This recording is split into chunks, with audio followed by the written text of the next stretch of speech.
Hi everyone, welcome to an adventure in T206 card collecting. If you haven't noticed, there's probably some other parts to the video. I got a pretty large grouping here of different front-back combinations of ungraded cards. And at some point we'll get to the graded cards, but there's just so many of them. Yeah, I've been collecting for a long time, so but just wanted to share the collection with you and some different things about the different cards. You know, if you ever thought about getting into this type of set, but were nervous about it, didn't know something about it, you know, you might get those questions you have answered here. So let's see what we got. Some pretty rough looking cards, but they've got some decent backs that are a little less common. Sovereign 350 subjects. There's a Rube Manning batting. He also has another card where he's pitching. This is from New York American League, which we all know right now is as the Yankees. Back then they were the New York Highlanders, but I believe they were also known as the Yankees back then also, but not officially. This one is Sovereign 150 back. One of the more difficult Sovereign backs. 150 subject and 450 subject is the Sovereigns you want to look for. Their population on them are a bit less than the 350s. Zimmerman, last card in the set. Now these cards are not numbered like cards are nowadays. These cards are actually categorized by last name in alphabetical order, and his last name being Zimmerman just happens to, you know, be the last card in the set. This one here, actually this front back combination is extremely rare. Tolstoy. I actually had another one of these which was graded a PSA 4, and at the time it was the only graded card with this front back combination. And a buddy of mine that also deals with T206s made me a trade offer that, you know, at the time I couldn't really say no to.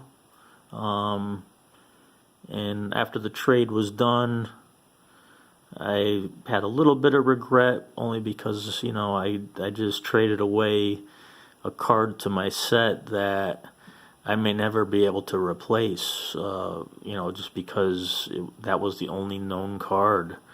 You know, it made that card worth so much money to a collector that collects this particular back of cards. And, you know, if they need, you know, this card for their set and it's the only one out there, you know, they're going to pay big money. And, you know, that particular card, it was a PSA 4, which to some of the new collectors probably doesn't sound that great. You know, everybody's used to, you know, PSA 10, and if it's not a PSA 10, it's not worth even dealing with. With T206s, it's a little bit different. You know, PSA 10s are literally unheard of. PSA 9s, very, very, very few, and I mean few. 8s are out there, but they are expensive, you know, thousands of dollars. And you have to ask yourself, you know, is the grade that important? Because you're paying $4,000 or $5,000 for a PSA 8 card that you could get a PSA 2 for $25. So, if you're looking to get the best of the best, that's one thing. If you're, looking to just collect the set, it's something completely different. So, at the time, that PSA 4 that I had, was the only one ever graded and known, and, made it that much more difficult to do the trade. And like I said, I had a little bit of regret afterwards, but it was a very fair trade. I probably got the better end of the deal. Got a few cards that I needed from my list in exchange for one card from my list. And just so happened a couple months later, the same card, front and back combination, shows up at auction with the option to buy it now. And I ended up doing the buy it now right away. I don't think this card was even on eBay for more than 10 minutes. I did not hesitate at all when this card came up, regardless of condition. It's just the rarity of the front-back combination that makes this card rare. If it wasn't for that front-back combination, if it was a different advertisement on the back, it'd be more of a common card and it wouldn't be that important. But this one made it, that much more important to me, only because I had the only one and I traded it off for some other cards in the set, and then got lucky enough to find another. So yeah, that makes this card one of the more important, just because it has a personal story attached to it. But yeah, definitely important to me. There's another card here, another card back. This one here, this card back, if you're searching for this particular advertisement back, the T206 collectors will refer to this card back advertisement as EPDG, just the first initials of the back, just as an abbreviation. Sometimes you type this out on eBay, you may leave out a letter, you might leave the E off at the end, or some people leave the L or the S, and it's like if you type this in, you may not get all the results, and some of the sellers may not find the right buyers because of it. So most people now list them in, as the abbreviation EPDG. Easier to say also. One thing about these cards, you don't hear a lot of the names pronounced, the players, so some people say them differently, some people pronounce the advertisement backs differently, and it's really hard to say who's wrong and who's right. It's just one of those things, everybody I guess has their own way of describing each card or each player name. Some things are still fairly common, such as locations. This particular card is Chicago Nationals. Here's another one, EPDG card back. Now these were all produced by the American Tobacco Company, otherwise known as ATC as an abbreviation. And they had all these cards, printed. These cards, they were not printed, different locations, and some people think they were printed different places. I don't believe that to be true. And then they all have different factory numbers with district locations. This one, VA, Virginia. That was basically for the cigarette taxes. So the pack had that tax factory number and district, on the packs, and it was also printed on the cards as well. But that didn't mean that the card was literally printed in Virginia. But some collectors believe that to be true, and I don't think it is. Here's another card. The crease on the front, not in the best place, but Sovereign 350 back. That's the main thing. It's on these cards. Sometimes the card back is more important than the card front. It's another Willits. In the first part of the videos, I came across one of these. Same card front here, but it's going to be a different back than the other one. All these cards that I'm showing you are all different front back combinations, no duplicates. When I do run into a duplicate, I keep obviously the higher grade and sell the lower grade, usually on eBay, or sometimes listed on certain websites.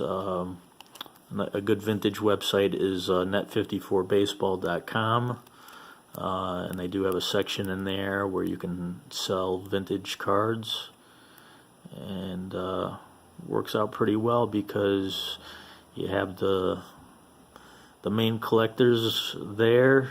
You don't have to deal with eBay fees. Obviously, if you're paying with PayPal, you're dealing with a little bit of a fee, but some of the sellers like to do a transaction known as friends and family, where you're just literally just trading goods for cash.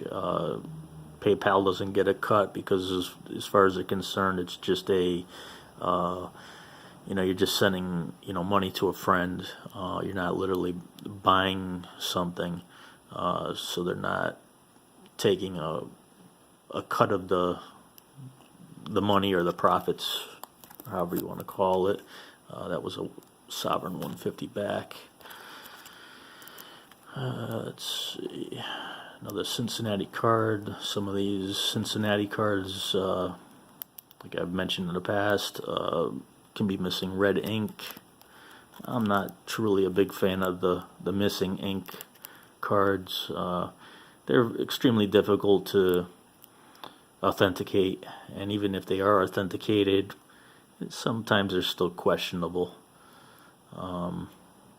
That's same reason why I don't really collect autographs much. I do have some autographs in my collection, but they're no T206 autographs, and the ones I do have are either in-person autographs that I've obtained myself, or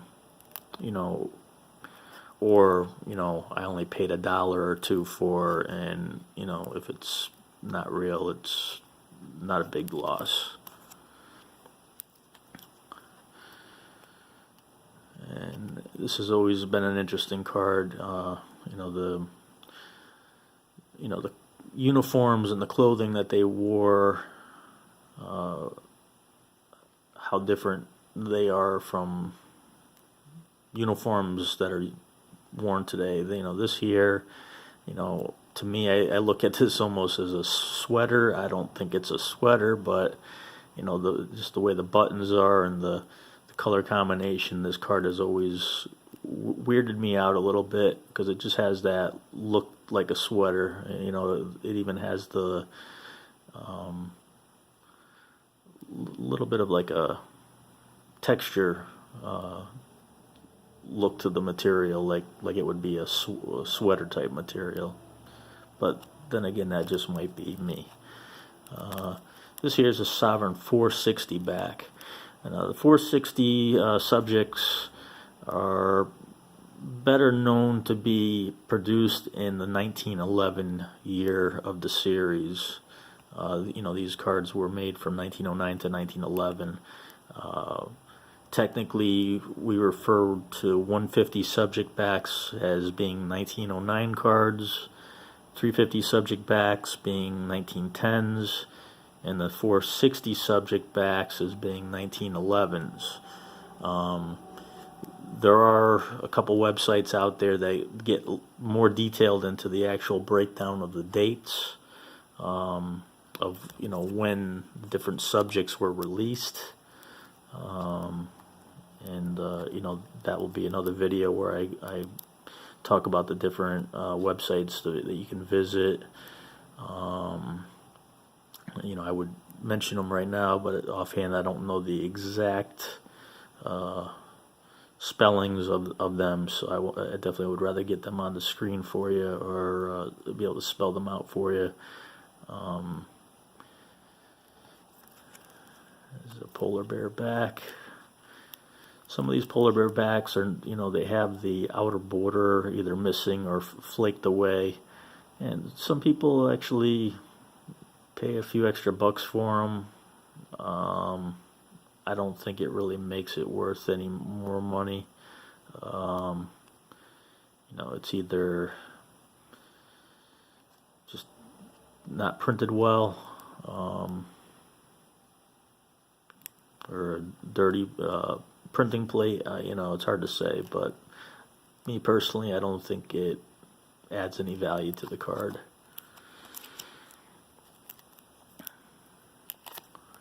Another polar bear, like on this one you can see it's got that outer edge to it. Jack Knight, New York. Another polar bear back. Polar bear backs, we do know that there are a total of 250 different cards with polar bear backs. That we're pretty fairly sure that, you know, that's all there's going to be. You know, you never know. One day there could be another one found with a different front that was previously unknown. But, you know, there's a few collectors out there that have been doing this a whole lot longer than me, and have spent a lot of time researching the set, and those guys are, you know, fairly certain that they're at the complete set of, you know, 250 cards. I'm close to 250. I think I'm missing. I think I only need 2 more cards. I think one's fairly common, and the other one's a Zach Wheat. I know that I'm pretty certain of that.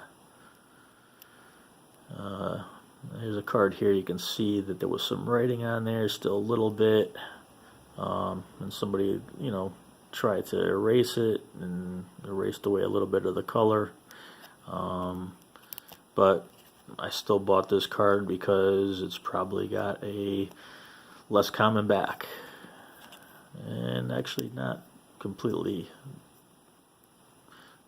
you know, polar bear's not completely rare.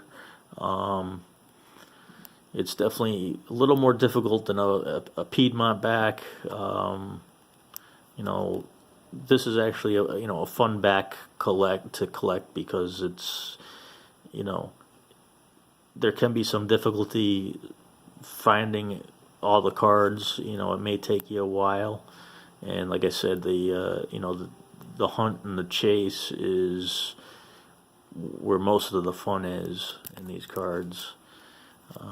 If it was simple, I don't think it would be fun. Yeah, Sovereign 350.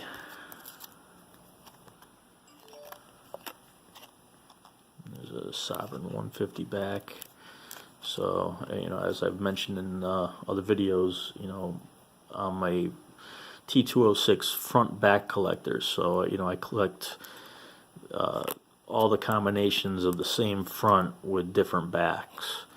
And I've also mentioned before that the backs on the cards, for me, the back is more important than the front. When I search for these cards, I don't type in a player name, like you would nowadays. You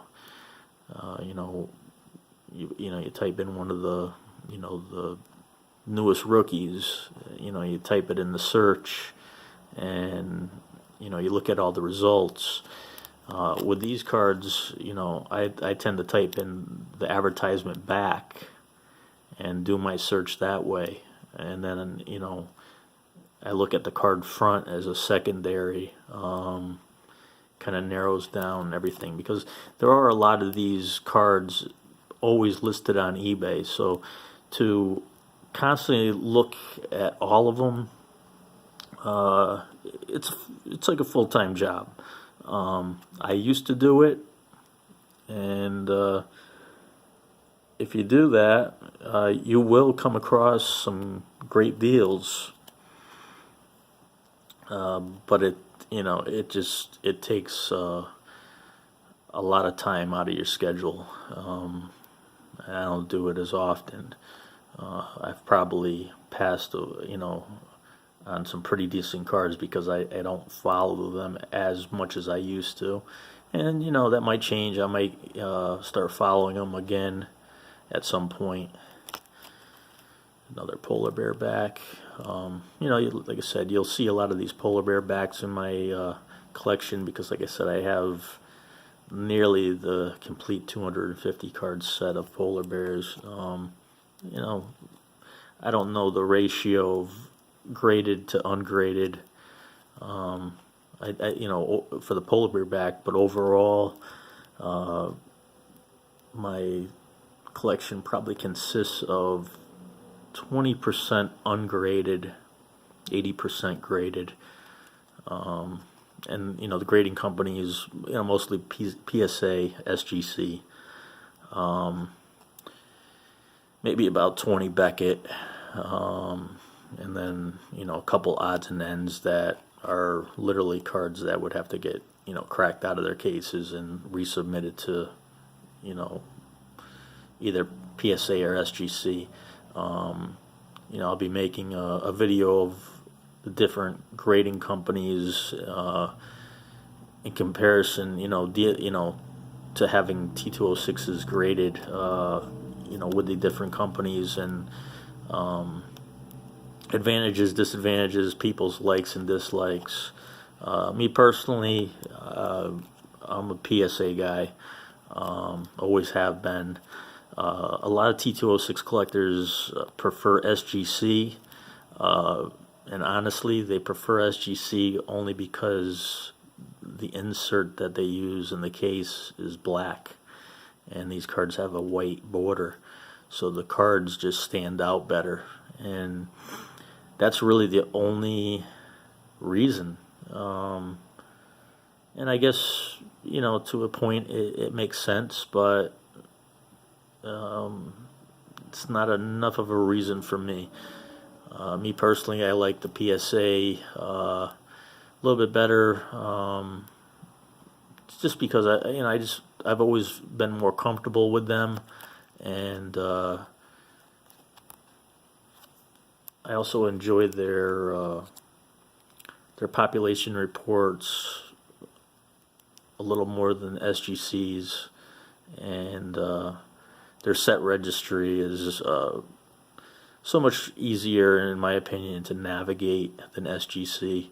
Yeah, so I find myself on the SGC registry, trying to navigate, look at other T206 collections, and it's just little more difficult for me. I guess my biggest complaint is they don't really have as far as I know, a master T206 listing.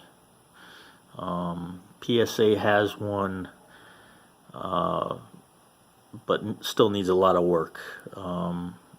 They,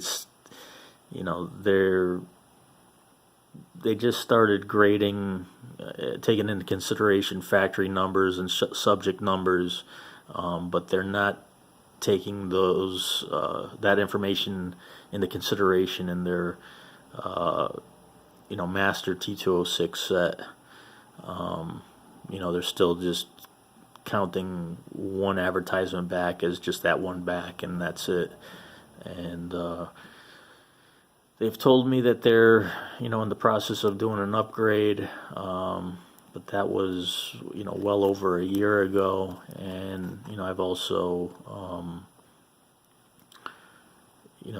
tried to get them to add some other subsets, different card backs, and still haven't had any luck. So I'm not really sure what's going on with that. Now this card here, as you can see, was glued into a scrapbook, and it's got some of the paper from the scrapbook still attached to the card, and the other two corners have some paper loss from being in the scrapbook. Sometimes, that's all you can find with a particular card front and that card back. And, the other thing is price. Price won't always be as high, even though rarity is still there. So that's something else to think about. Just because the card may be a low grade doesn't make it not collectible.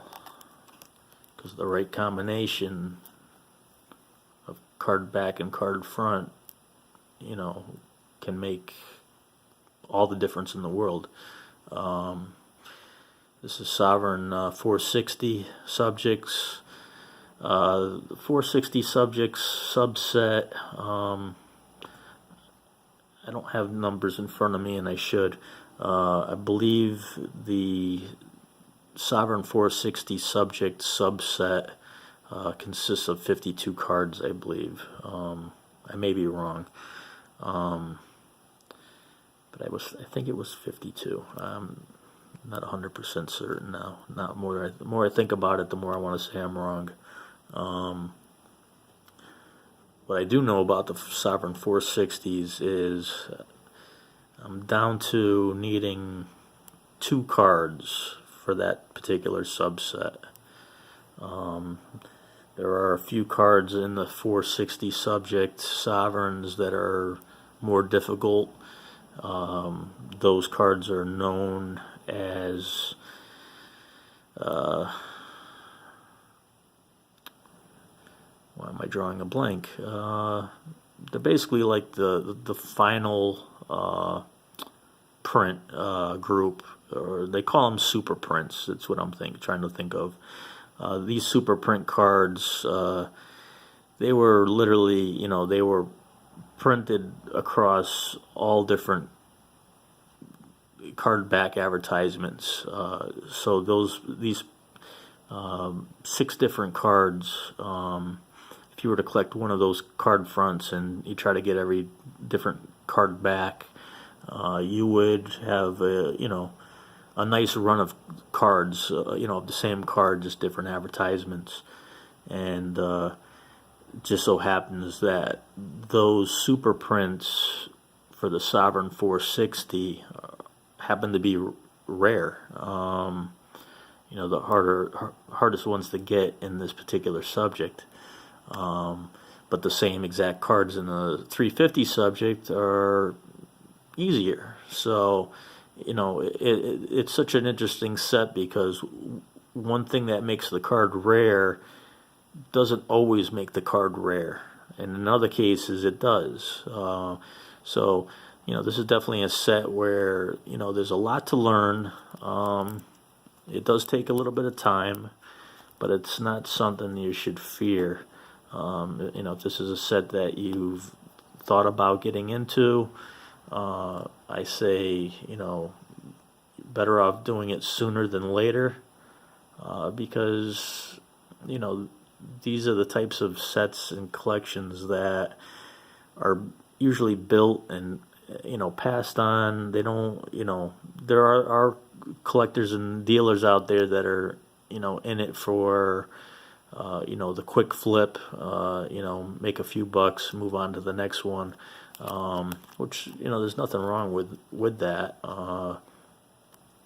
But there's other collectors out there that will find the card they need, they will purchase it, and you won't see it again. So, you have to take that into consideration. There are a lot of these cards out there, but certain combinations, certain front-back combinations, they show up once or twice, and, it becomes a bidding battle between a handful of collectors. So yeah, like I said, definitely a set not to fear, but it's something you want to make smart purchases. So you want to learn the basics before you go out there and start spending a bunch of money on these cards, for knowing exactly what you want to do. Like I said, there's a lot of ways to collect this set. Many people won't even attempt to collect the basic 524 card set, just because they're worried about the cost. They may just collect the team, or they may collect a particular card back, and then whatever card fronts that were included in that card back will be what they collect. But you always get to that point where you finish the set, and then what do you do? I've done that way too many times with other things, and you have something, and it just doesn't, it means something for a little while, and then it just kind of doesn't mean as much once you've completed it, and then it just becomes another thing in the way, and then your interest goes somewhere else, and what you worked on you end up selling. Sometimes you're desperate, you take a loss, and then you move on to your next project, just to do the same thing over again, but with a different topic. And so yeah, definitely think about what you want to do, what you want to collect. That's something I recommend with any collector, and what they're currently collecting. What are your goals? One thing I wish I never did was waste so much time and money on certain types of collections and collectibles that just, bottom line, were truly never going to be worth anything. If you're doing it for fun, you're doing it for fun. That's a whole different thing. But if you're, in the back of your mind, you think you're doing it for fun now, but it's going to make you money later on in life, you really have to rethink the whole process, because things are only worth as much as somebody else is willing to pay. And one thing that makes something worth money is rarity. And cards nowadays that are made they're not as mass produced as they were back in the late 80s and early to mid 90s, but they're still mass producing them.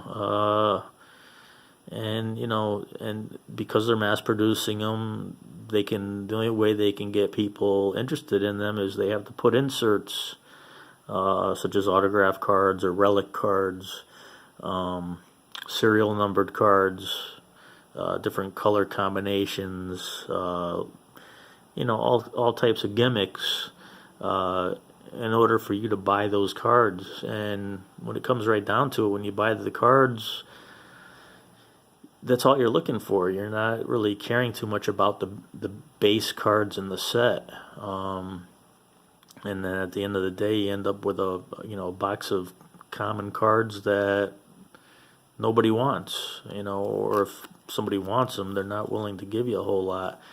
So you really have to think about,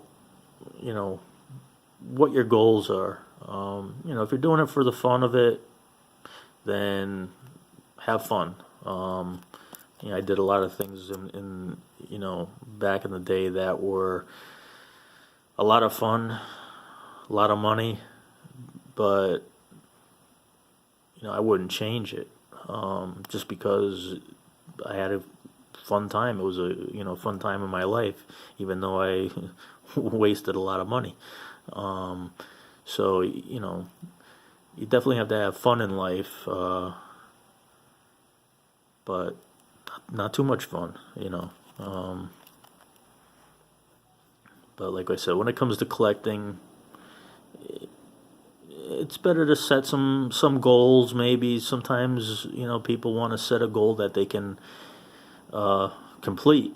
Maybe everybody has to go through that process of completing a goal, and then reaching it, and then realizing now what do I do now. This card here, as you can see, has got a pinhole on the top. It's hard to tell, but some cards were put in scrapbooks, other cards were just pinned on like a bulletin board. Sometimes the cards with the little pinholes are in sometimes decent shape, but you can get them at a low price because of that pinhole. If you don't mind that pinhole, in this case it looks like it was pinned to something and glued to something. But I ended up grabbing this card just because of the front-back combination and most likely the price. Very rarely do I ever feel that I overpay on anything. Sovereign 350. Now, one thing about the Sovereign 350s that are a little bit interesting, doesn't really add a whole lot of value. Some people may say one's worth a little more than the other.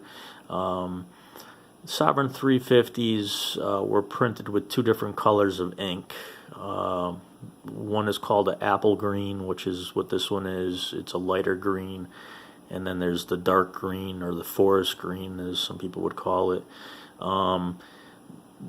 Card fronts don't swap card backs, so the same card front is always going to have the apple green, and the same, the same thing for the darker green versions. So you don't have to collect two of each of the cards. It follows a pattern. So the same cards will always have the same ink patterns on the back. Nobody's found that to be untrue yet. So, but it's still something a little interesting.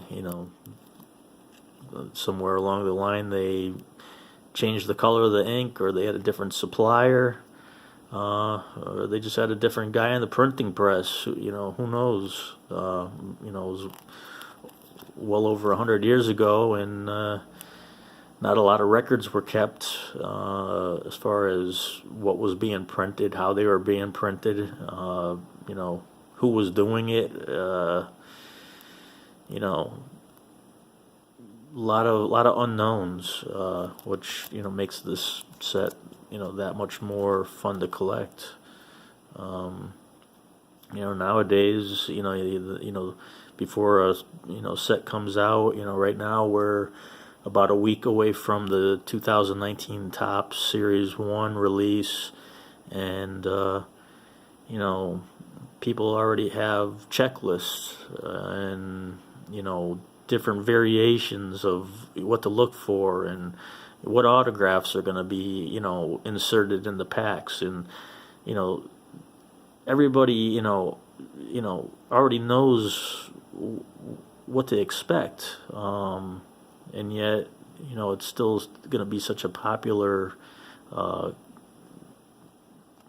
collection or set to purchase for 2019. But when it comes down to older cards, it all that's a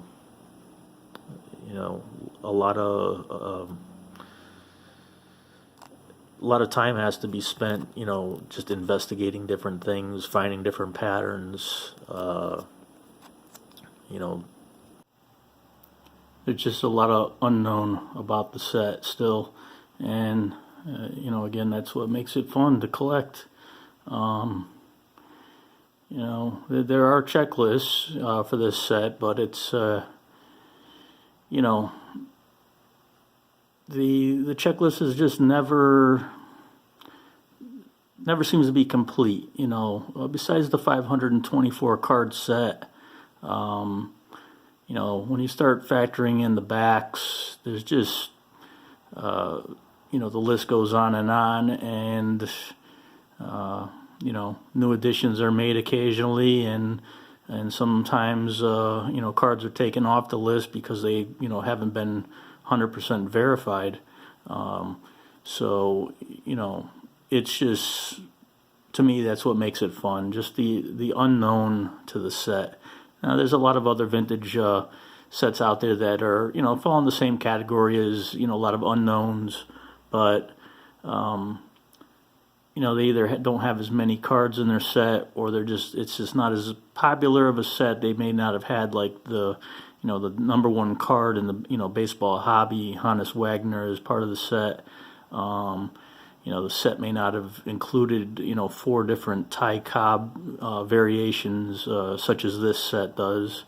3 different Cy Youngs. It just this set has the guys that were the first guys that were ever inducted to the Hall of Fame. How much better can you get? And then just the colors that these cards are in. Some of the older sets, some were in black and white. Other cards, they had more of a cartoonish look to them. I was never a big fan of those, although very collectible, and there's many collectors out there. It just wasn't a set for me, at least not right now. I'm extremely busy with this set. Like I said, this set is a kind of something you work on over a lifetime. It's not something that you just kind of do on the side. It's there's a lot of dedication that's involved with this set, and like I was saying before, knowing what your goals are, if you were to focus a little more on one thing, such as this set, you'd be surprised how far you can go. Staying away from all the the shiny, flashy stuff that's on the market now, which honestly, it's just hard for me to say that the value of those newer cards are going to continue to go up. And the only thing that's keeping that market alive is those insert cards that are put in, and the hot rookies, and people listing them on eBay for $3,000 a piece because they have a 1-of-1 serial number on them. I understand it, and they do have value, and value is based on supply and demand, and but you also need a buyer for it. When time goes by and another new card is on the market, another new rookie is out there, how much more money can you expect somebody to spend on one of these new flashy cards? It's just like the 2019s are coming out. 2018s, it probably won't be as high on the list. Let's put it that way. Because everybody's going to be focused on the new stuff, and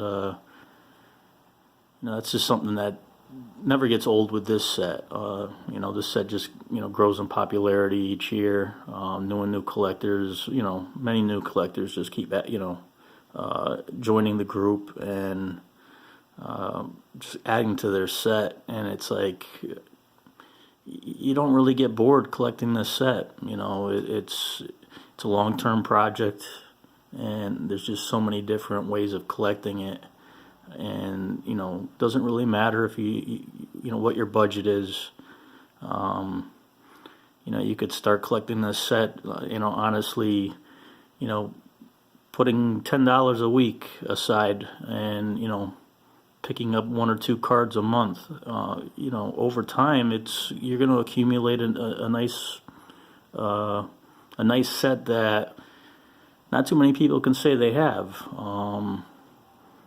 People may have heard of it, the cards, but, how many people really have a decent quantity of these cards?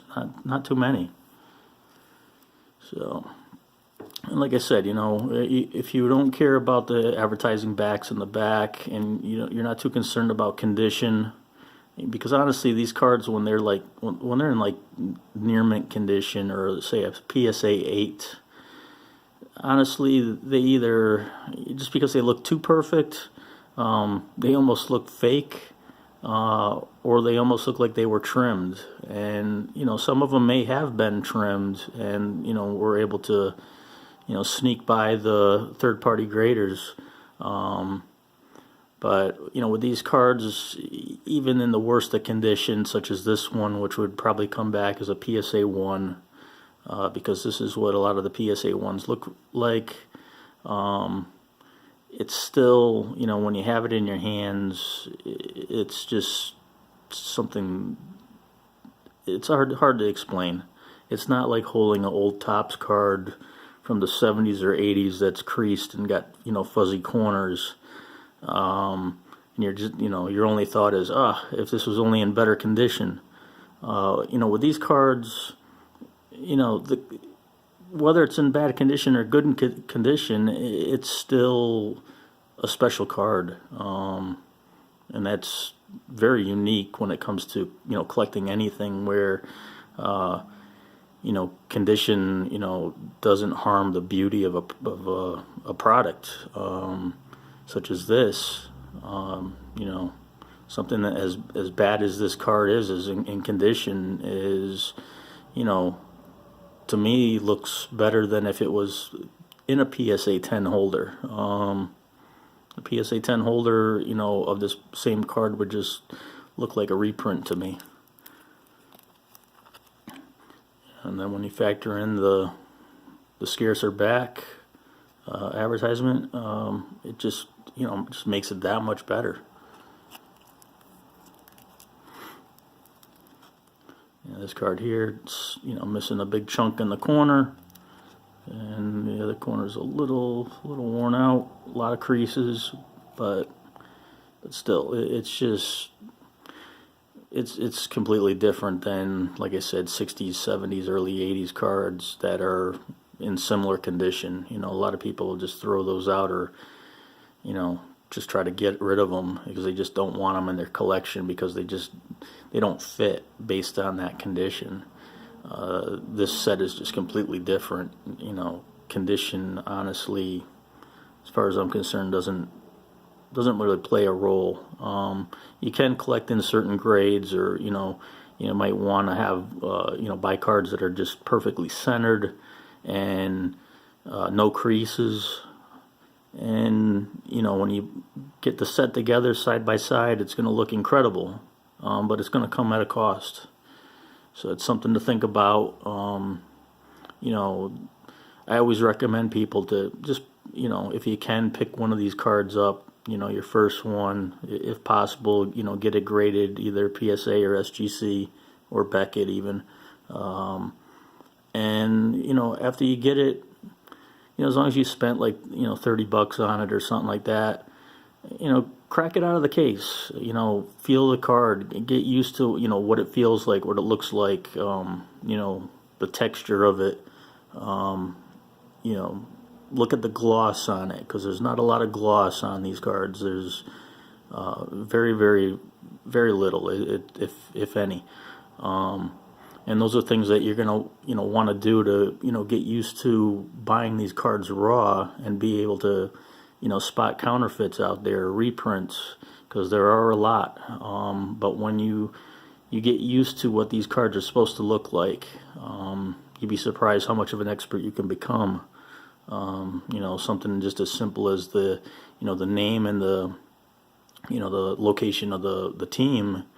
You know, those letters are printed in brown, and, you know, a lot of the reprints have that printed in black. So just something as simple as that, you know, can, you know, help you out, you know, in spotting a majority of the counterfeits out there.